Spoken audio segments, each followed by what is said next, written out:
ওই যে সীমান্ত পাহারা দিচ্ছে আমাদের ভাইরা আছে না, প্রতি মুহূর্তে তারা তাহাজ্জুদ এবং নফল রোজার নেকি পাচ্ছে আলহামদুলিল্লাহ। হ্যাঁ, প্রত্যেকটা মুহূর্ত দাঁড়িয়ে আছে সীমান্তে, তারা নেকি পাচ্ছে জানেন, যদি নিয়াত ঠিক থাকে। মুসলিম রাষ্ট্রের সীমানা পাহারা দিচ্ছে, তারা অগণিত নেকি পাচ্ছে আলহামদুলিল্লাহ। যারা সততার সাথে প্রশাসন দায়িত্ব পালন করছে সবাই অগণিত নেকি পাচ্ছে জানেন, কারণ তারা শৃঙ্খলা বজায় রাখার চেষ্টা করছে। তারা নয় যারা ঘুষ খাচ্ছে, তারা নয় যারা দুর্নীতি করছে, যারা সততার সাথে কাজ করছে অফুরন্ত নেকি পাচ্ছে আলহামদুলিল্লাহ। নেকি শুধু আমার হক নাকি, সবাই পাচ্ছে। যারা ব্যবসা করছে, যাকাত দিচ্ছে, সাদাকা করছে, অফুরন্ত নেকি পাচ্ছে। যারা সৎভাবে ব্যবসা করছে নবীদের সাথে হাসর করবে ইনশাআল্লাহ। হ্যাঁ, যারা এমনভাবে দান সাদাকা করবে যে ডান হাত টের পাচ্ছে না বা হাত কি দান করছে, বা হাত টের পাচ্ছে না ডান হাত কি দান করছে, আরশের ছায়ায় থাকবে ইনশাআল্লাহ তাআলা।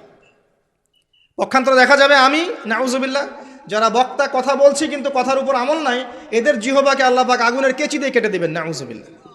হ্যাঁ, মেরাজের রাতে নবীজি দেখে এসেছেন এই আযাব চলছে। একজন ব্যক্তিকে জাহান্নামে ঘুরপাক খেতে দেখা যাবে, যেন তার নাড়ি ভুড়ি বের হয়ে গেছে, নাড়ি ভুড়ির চারপাশে সে ঘুরতে থাকবে ঘুরতে থাকবে ঘুরতে থাকবে।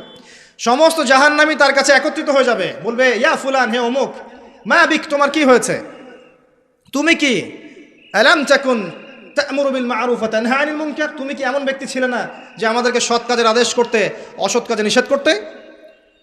তুমি কি এমন ব্যক্তি ছিলে না যে আমাদেরকে সৎ কাজে আদেশ করতে অসৎ কাজে নিষেধ করতে? সে ব্যক্তি বলবে হ্যাঁ, আমি সৎ কাজে আদেশ করতাম ঠিকই, নিজে আমল করতাম না। নাউযুবিল্লাহ, আমি অসৎ কাজে নিষেধ করেছি ঠিকই, বাট নিজেই সেই কাজটা করেছি। তো আল্লাহ পাক আমাদেরকে বোঝার তৌফিক দান। দিন কারো একার প্রপার্টি না, সবার জায়গা থেকে দিনের জন্য করার সুযোগ আল্লাহ পাক দিয়েছেন। আর ইসলাম প্রশস্ত বৈচিত্র্যময়, এটাই ইসলামের সৌন্দর্য। ইসলাম চির নতুন, চির প্রাচীন, চির আধুনিক।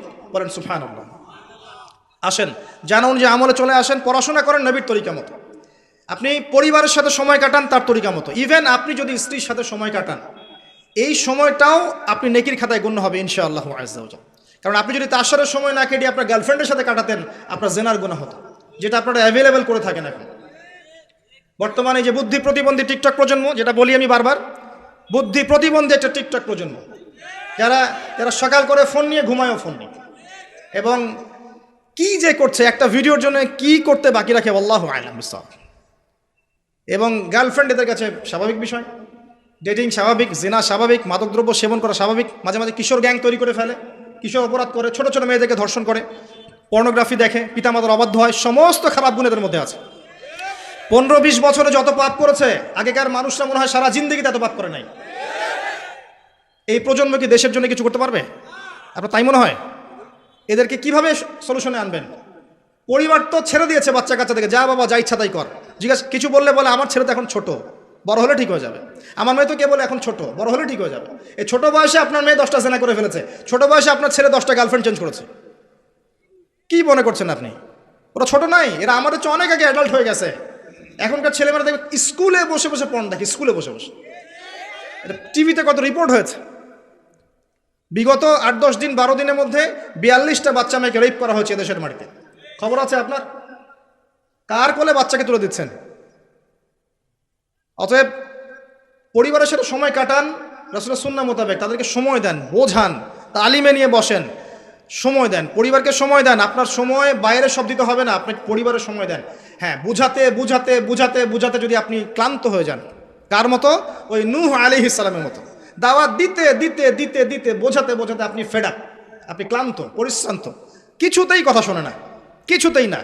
আমার নসিহা হচ্ছে, আপনি স্বতন্ত্র ইসলামিক আদর্শ পরিবার গড়ে তোলেন, সবার সাথে সুসম্পর্ক বজায় রাখেন, পিতা মাতা আত্মীয় স্বজন বন্ধু বান্ধব সবার সাথে সুসম্পর্ক বজায় রাখেন, স্বতন্ত্র ইসলামিক পরিবার গড়ে তোলেন, একা একা চলেন, তাও ফিতনার মধ্যে থাকেন না, আসহাবুল কাহফ হয়ে যান। কখনো কখনো এমন সিচুয়েশন আসবে যে পরিবারের লোকই আপনার কথা শুনবে না। হ্যাঁ, এটাও আসবে। আপনি আলেম, আপনি আমল করবেন, আপনি মানুষকে দাওয়াত দিবেন, দেখবেন পরিবারের আত্মীয় লোক কথা শোনে না। এটা হতে পারে। এটা সেই নূহ আলাইহিস সালামের সুন্নত, লূত আলাইহিস সালামের সুন্নত, মুহাম্মদ সাল্লাল্লাহু আলাইহি ওয়াসাল্লামের চাচারাও কথা শোনে নাই, ইব্রাহিম আলাইহিস সালামের বাবাও কথা শোনে নাই। তো হেরে যেতে হবে, একাই চলতে হবে। যদি ডাক শুনে কেউ না আসে, কি একলা চলো, একলা আল্লাহর পথে চলেন। হ্যাঁ, যদি ডাক শুনে আল্লাহর পথের ডাক শুনে কেউ না আসে, তবে আল্লাহর পথে একলা চলো। এটা হওয়া, এটা পুরো বাক্য আর কি। তো নূহ আলাইহিস সালামের দোয়াটা দেখেন। নূহ আলাইহিস সালাম 950 বছর দাওয়াত দিয়ে একটা দোয়া করছেন, রব্বি আন্নী মাগলুবুন ফান্তাসির। সূরা কমারের মধ্যে আছে, আলেমরা জানেন। রব্বি আন্নী মাগলুবুন ফান্তাসির, আল্লাহ আমি পরাজিত, আমি আর পারছি না।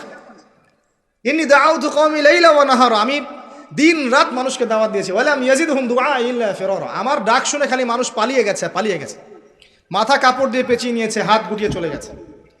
রব্বি আন্নী মাগলুবুন, আল্লাহ আমি পরাজিত। পরিবারের লোক পর্যন্ত কথা শুনছে না, বোঝার চেষ্টা করছে না, আমার ছেলে কথা শোনে না, আমার মেয়ে কথা শোনে না, আমার স্ত্রী কথা শোনে না। তখন আল্লাহ পাক কি করলেন? ওই যে আযাব পাঠালেন, প্লাবন পাঠালেন। ওই যে ছেলে বলছে, ছেলেকে ডাকা হচ্ছে, বাবা আসো আমার কিস্তিতে ওঠো। ছেলে বলছে আমি পাহাড়ে উঠে যাব, পাহাড় আমাকে এই প্লাবন থেকে বাঁচাবে। তখন নূহ আলাইহিস সালাম বলছেন, ছেলের প্রতি মহব্বত আছে, বাবা আজকে কোনো পাহাড় তোমাকে কেউ আল্লাহর গজব থেকে বাঁচাতে পারবে না, চলে আসো। ছেলে গেল না। সূরা হুদের মধ্যে আল্লাহ বলছেন, এরপর একটা ঢেউ এসে বাবা ছেলের মাঝখানে পার্থক্য করে দিয়ে গেল, শেষ দেখা নাই। এরপরেও নূহ আলাইহিস সালাম বলছেন, আল্লাহ আমার পরিবার, তাকে মাফ করে দাও। আল্লাহ পাক বলছেন, লাইসা মিন আহলিক, সে তোমার পরিবারের কেউ না। এই হলো জীবন। আল্লাহর সাথে যখন আমার সম্পর্ক, তখন কারোর সাথে আপোষের সুযোগ নাই। পরিবারের সদস্যও যদি অন্যায় করে, তাহলে আপনাকে বলতে হবে যে এটা অন্যায়। আপনারা ওমর রাদিয়াল্লাহু আনহু সেই ঘটনা জানেন না? বেত্রাঘাত করেছিল সন্তানকে, মনে নাই? এই ঘটনা জানেন না? বেত্রাঘাত শেষ না হওয়ার আগেই তো ইন্তেকাল হয়ে গেছে, ছেলে হয়ে যায়নি? বাকি এটা আমি রেফারেন্সটা এক্স্যাক্টলি বলতে পারবো না, আমি শুনেছি, এই জন্য আমি শোনা কথা বলতে চাই না। এটা সহি হতে পারে, জয়ীফ হতে পারে, আল্লাহু আলাম। তা আমি শুনেছিলাম পড়াশোনা করার সময় ওস্তাদদের কাছে, আমি সনদ জিজ্ঞাসা করি নাই। বাকি বেত্রাঘাত নাকি কবরের উপর করেছেন, যতটুকু বাকি ছিল। এরপরে আল্লাহর কাছে ক্ষমা চেয়েছেন, আল্লাহ আমি মনে হয় ন্যায় বিচার করতে পারলাম না, মাফ করে দিন। সুবহানাল্লাহ, কিভাবে বুঝাবো যে ওমর রাদিয়াল্লাহু আনহু কি জিনিস ছিলেন, কেমন ব্যক্তিত্ব ছিলেন। রাতের বেলা ইবাদত করতেন একটা অংশ, বাকি অংশ তিনি জনগণের খোঁজখবর নিচ্ছেন। ওই যে ডেকচির মধ্যে পানি, বাচ্চা কান্নাকাটি করছে, এই ঘটনা পড়লে চোখ দিয়ে পানি চলে আসে। তিনি নিজে গেলেন বাইতুল মালের ওই গুদামে, সেখানে গিয়ে আটার বস্তা কাঁধে নিয়েছেন। পাশে আছেন আসিম রাদিয়াল্লাহু আনহু, তিনি বলছেন, ইয়া আমিরুল মুমিনিন আনা আহমিলু, হে আমিরুল মুমিনিন আমাকে দেন, আমি বহন করছি। আমিরুল মুমিনিন ওমর ইবনে খাত্তাব তিনি বলছেন, হাল আনতা তাহমিলু উযরি ইয়াউমাল কিয়ামাহ, তুমি কি কিয়ামতের দিন আমার বোঝা বহন করবে? আমাকে বহন করতে দাও। নিজের কাঁধে বহন করে নিয়ে গিয়ে রান্না করে খাওয়ালেন, তারপরে বলছেন আল্লাহ আমাকে মাফ করে দাও। আমরা সেই যুগে নাই তো এখন। আর এই যুগে আপনি 100% ইসলাম ফলো করতে পারবেনও না। কেমন করে পারবেন আপনি ফ্যামিলিস্ট রেভলিউশনের মধ্যে জেনা থেকে বাঁচতে? যখন মেয়েরা জিন্স আর গেঞ্জি পরে ঘুরছে, কেমন করে আপনি চোখকে হেফাজত করবেন? যখন পুরো ওয়ার্ল্ডের ইকোনমিক সিস্টেম রিবা ভিত্তিক, আপনি কেমন করে রিবা থেকে বাঁচবেন? পুরো ওয়ার্ল্ডের পুরো জিও পলিটিক্স আল্লাহ বিরোধী, আপনি কেমন করে আল্লাহর জমিন, আল্লাহর দিন কায়েম করবেন? So very difficult. কিন্তু এরপরেও একটা সময় আসবে ইনশাল্লাহ যখন এমন অবস্থা থাকবে না। এখন তাকান, ব্যক্তি জীবনে ফিতনা, ধর্মের মধ্যে ফিতনা। দেখেন ধর্মীয় শত দলে মুসলিমরা বিভক্ত। 73 দল না, বাংলাদেশে 73,000 দল আছে মনে হয়। প্রত্যেকেই বলছে আমি হক, মা আনা আলাইহি ওয়া আসহাবি, সবার দলিল এটাই, আমি যার উপর আছি, আমার সাহাবী যার উপর আছে, সবাই এই দলিল পিটাচ্ছে। প্রত্যেক দলের আবার শাখা দলও আছে। যখন একজন ইয়াং ছেলে ইসলামের হেদায়েত আসে, সে কনফিউজ, আমি যাব কোথায়, আমি কাকে ফলো করব? সে কনফিউজড। দেখা যায় যাকে ফলো করে সে অন্যদের সমালোচনা করে। আবার যারা বলছে সবাই আমরা এক, তারাও দেখা যায় মন থেকে আবার সবাইকে একভাবে নিতে পারে না। বাইরে ঠিকই বলে আমরা সবাই এক। এর মাঝখানে আল্লাহর কিছু মুখলেস বান্দা আছেন, যাদের সংখ্যা অবশ্যই কম হবে, যারা এত বেশি হাইলাইট হন না, এত বেশি আইওয়াশ করেন না, শোডাউন করেন না। ওই দেখেন মাদ্রাসার খেদমত করছে, ওই তাহাজ্জুদের নামাজ পড়ছে, ওই যে আল্লাহর পথে মাঠে ময়দানে চষে বেরিয়ে দাওয়াতি কাজ করছে, এদের সঙ্গে দেখবেন আছে খুব কম। তারা আপনার মতো আমার মতো এত হাইলাইট হতে, শোডাউন হতে পছন্দ করে না, এগুলো এড়িয়ে চলে তারা। হয়তো তাদের দোয়ার বারাকাতেই সব টিকে আছে, এখন আমরা কিছুই না। তো দেখেন ধর্মের মধ্যে ফিতনা। মুসলিমদের তাওহীদের দিকে তাকান, দেখবেন শিরকে ভর্তি আছে না? মুসলিমরা কবর পূজা করছে না? আপনাদের এখানে নাই?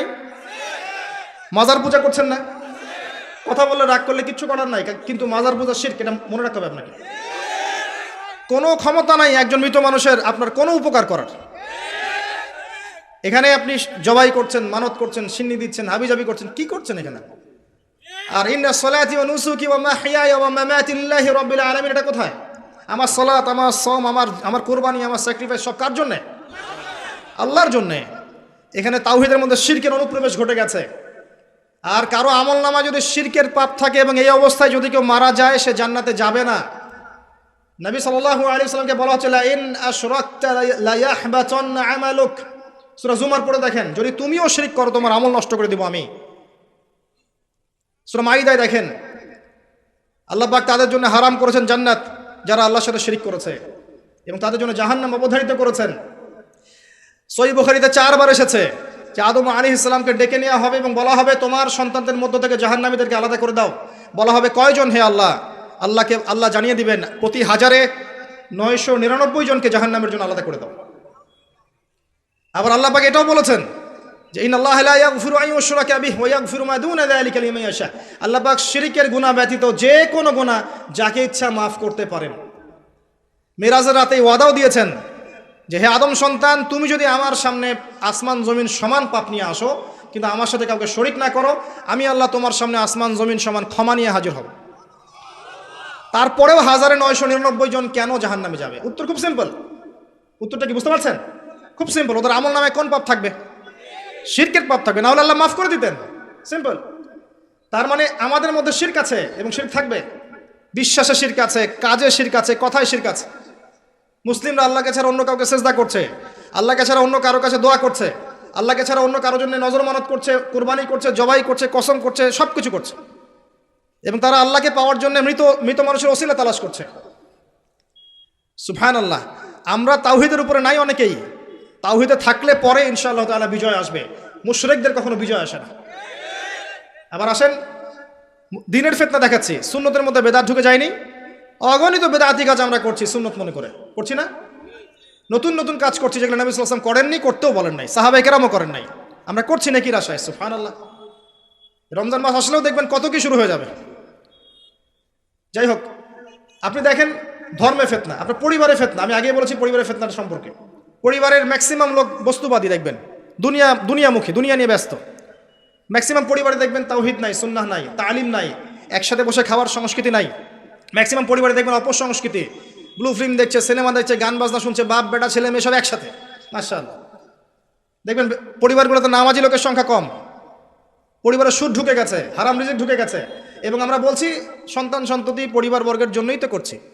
শুনে রাখেন, আপনার ইন্তেকালের পরে 40 দিন সময় লাগবে না এদের আপনাকে ভুলে যেতে, যাদের জন্য আপনি এই কাজগুলো করছেন। আল্লাহ ছাড়া কেউ নাই আপনজন, বিশ্বাস করেন। আল্লাহ ছাড়া সত্যিকার অর্থে আপন বলতে কেউ নাই পৃথিবীতে। আমাদের একজন ছিলেন মুহাম্মদ সাল্লাল্লাহু আলাইহি ওয়াসাল্লাম, তিনি ইন্তেকাল করেছেন।